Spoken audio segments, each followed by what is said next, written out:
Panorama group, जो सोचता है वो करता है। आपके अपने सपनों का आशियाना। नमस्कार, स्वागत है आपका सिटी पोस्ट लाइव में। मैं हूं मुस्कान। पिछले एक दशक में प्रशांत किशोर ने स्वयं को एक प्रभावशाली चुनावी रणनीतिकार के रूप में स्थापित किया था। उन्होंने चुनावी प्रचार के पारंपरिक तौर तरीके को बदला और संचार के छोटे टूल्स को मुख्य धारा की राजनीति में स्थापित किया।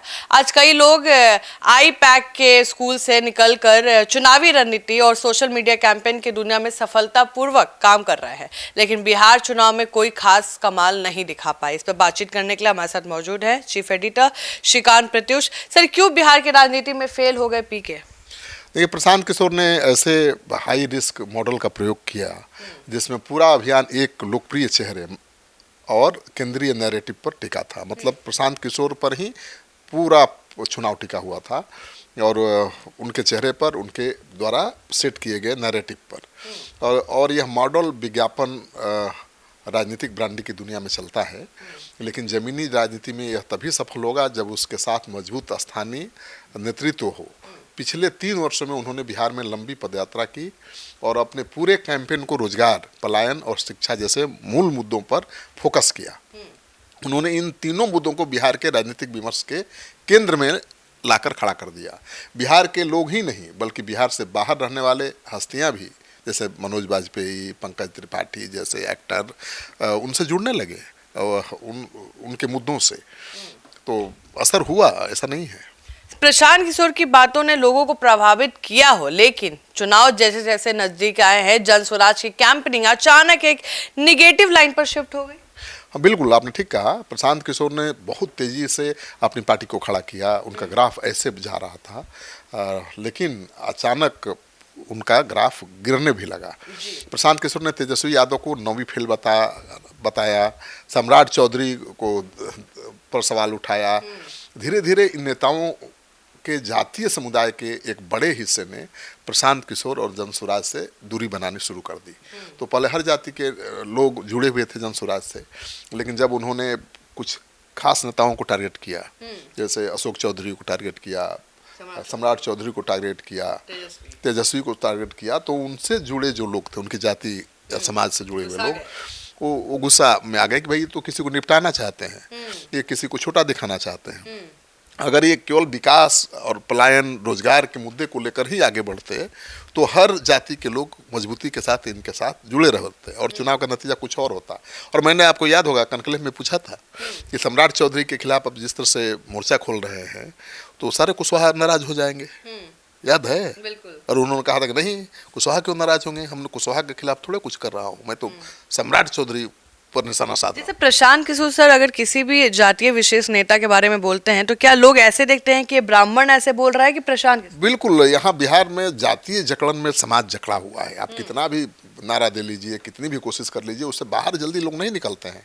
प्रशांत किशोर के मुद्दे अलग थे, बेरोजगारी, रोजगार था, पलायन था, शिक्षा, स्वास्थ्य, और उससे लोग कनेक्ट कर रहे थे प्रशांत किशोर से।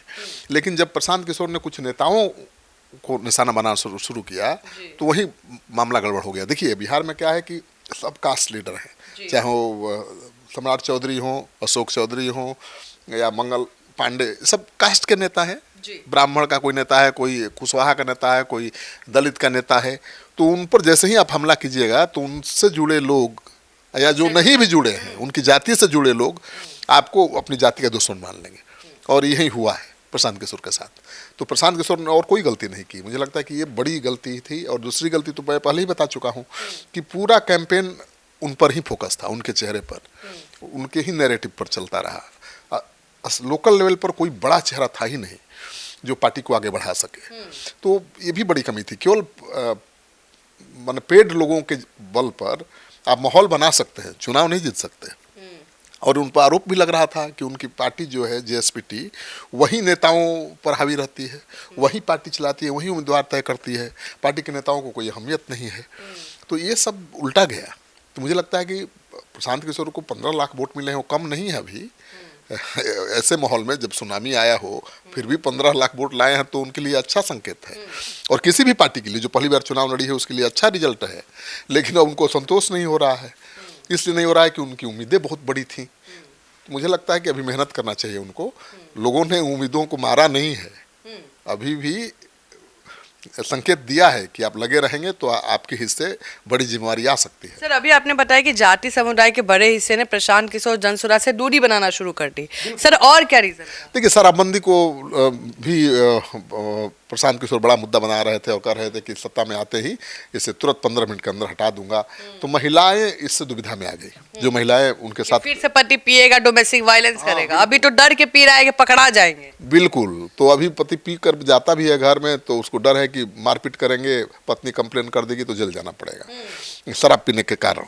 लेकिन शराबबंदी खत्म हो जाएगी तो डर भी खत्म हो जाएगा और रोड पर, सड़क पर हुड़दंग फिर शुरू हो जाएगी।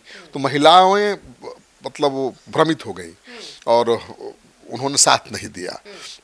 जनसुराज अर्श पर या फर्श पर वाला बयान भी कुछ अलग ही संदेश दे गया।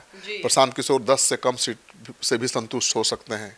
ऐसा लगा कि भाई तो कह रहे हैं अर्श पर ना तो फर्श पर। तो इसके बाद उनका यह जो बयान था, लेकिन ये भी तो बोल रहे थे 125 सीट आएगी तो हम उसको हार मानेंगे। हाँ, तो बड़े बड़े दावे उन्होंने किए, लेकिन ये भी कहा कि भाई हमारे 10-25 विधायक आएंगे तो हम छोड़ देंगे, जहाँ जाना है जाएं। तो इससे भी लोगों में भ्रम हुआ कि क्या कर रहे हैं भाई, ये तो गंभीरता से चुनाव को ले ही नहीं रहे हैं और अपने पार्टी के विधायकों को ओपन ऑप्शन देने जैसा बयान पीके के लिए मुझे लगता है कि भारी पड़ा है। सर, चुनाव परिणाम में 233 सीटों पर जनसुराज की जमानत जब्त हो गई।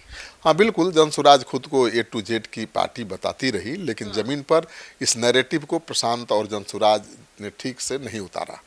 जनसुराज की सबसे बड़ी संरचनात्मक कमजोरी मतलब ऑर्गेनाइजेशनल वीकनेस, उसका संगठन मॉडल रहा। प्रशांत किशोर ने जनसुराज का संगठन वेतनभोगी कर्मचारियों के सहारे खड़ा किया। जैसा कि पहले ही मैंने कहा कि पेड वर्कर के सहारे आप पार्टी तो बना सकते हैं, माहौल भी बना सकते हैं, लेकिन चुनाव नहीं जीत सकते। तो वेतन पर निर्भर कार्यकर्ता माहौल बनाए, लेकिन उनकी राजनीतिक प्रतिबद्धता, निष्ठा, वैचारिक रूप से कोई जुड़ाव नहीं था पार्टी से, तो कोई फायदा नहीं हुआ। सर, जनसुराज को 68 सीटों पर नोटा से भी कम वोट प्राप्त हुआ, वे तो और मजाक का बात बन गया था। नहीं, मजाक की बात नहीं है। ऐसा माहौल बदला, जंगल राज के नैरेटिव ने इतना जोरदार काम किया, नीतीश कुमार की योजनाओं ने इतना प्रभाव दिखाया कि अब सुनामी आ गया। तो जब तेजस्वी यादव ही साफ हो गए, साफे ना कहिएगा, 75 से आगे 25 पर, तो जनसुराज के साथ ऐसा हुआ तो बहुत आश्चर्य मुझे नहीं हो रहा है। 15 लाख वोट फिर भी मिले। देखिए, जनसुराज का कुल वोट का प्रतिशत लगभग 3.44% के आसपास है, मतलब 4% के आसपास है, जो एक नए राजनीतिक प्रयोग के लिए काफ़ी है। लेकिन प्रशांत किशोर के दावों के सामने छोटा लग रहा है, क्योंकि दावे तो उनके बहुत बड़े बड़े थे। जैसा कि आपने कहा कि कहते थे कि 125 सीट भी आएगा तो मानूंगा कि हार हो गई मेरी। तो दावे इतने बड़े थे कि उनको समझ में नहीं आ रहा है कि 15 लाख लोगों ने जो वोट दिया है उसकी कितनी अहमियत है। तो प्रशांत किशोर ने बिहार चुनाव में एक ऐसे हाई रिस्क मॉडल का प्रयोग किया, जैसा मैंने पहले बताया, जिसमें पूरा कैंपेन एक लोकप्रिय चेहरे और केंद्रीय नैरेटिव पर टिका था, मतलब प्रशांत किशोर पर और उनके नैरेटिव पर। और यह मॉडल विज्ञापन राजनीतिक ब्रांडिंग की दुनिया में चलता है, चला भी। सर्वे में प्रशांत किशोर दूसरे नंबर पर दिखाई दे रहे थे मुख्यमंत्री के चेहरे के रूप में, लेकिन जमीन पर इसका कोई प्रभाव नहीं पड़ा, मतलब वोट नहीं बढ़ पाया उससे। और मुझे लगता है कि जब तक जमीन पर वो मजबूत नेतृत्व खड़ा नहीं करेंगे, हर जाति हर मजहब के लोकप्रिय लोगों को नहीं जोड़ेंगे पार्टी से लोकल लेवल पर, तब तक चुनाव जीतना बड़ा मुश्किल है। क्योंकि चुनाव नेता का चेहरा होता है, लेकिन स्थानीय लोगों के लिए स्थानीय चेहरा भी बहुत मायने रखता है। तो उनको लोकल लेवल पर नेतृत्व डेवलप करना पड़ेगा, और अभी तक नहीं कर पाए थे वो। उन लोकल लेवल पर तो पूरा प्रभावशाली उनका GSPT था, उनका संगठन। तो लेकिन सर, बहुत लोगों का कहना है कि कहीं ना कहीं जो GSPT है वो कहीं ना कहीं ओवरटेक करता है। नहीं, GSPT मनमानी किया और उसने गलत उम्मीदवारों का भी चयन कराया, और उसने ये इस बात की परवाह नहीं की कि भाई जनसुराज हारेगा तो उसको ऊपर क्या असर पड़ेगा। वो तो नौकरी करने वाले लोग थे, तो अपने हिसाब से काम किया।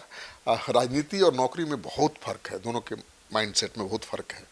प्रशांत किशोर के जनसुराज का कहानी केवल एक राजनीतिकार से नेता बने व्यक्ति की विफलता की कहानी नहीं है।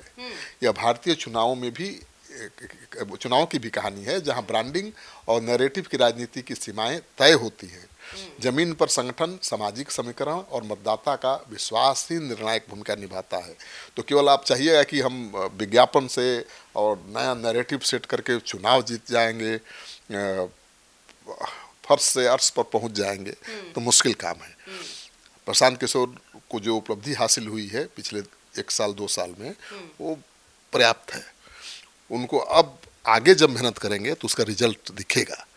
अब देखिए आगे वो इतनी मजबूती के साथ काम कर पाते हैं, नहीं करेंगे तो रिजल्ट निकलेगा। तो आप सुन रहे थे पूरे डिबेट को, आप क्या सोचते हैं हमें जरूर बताएं।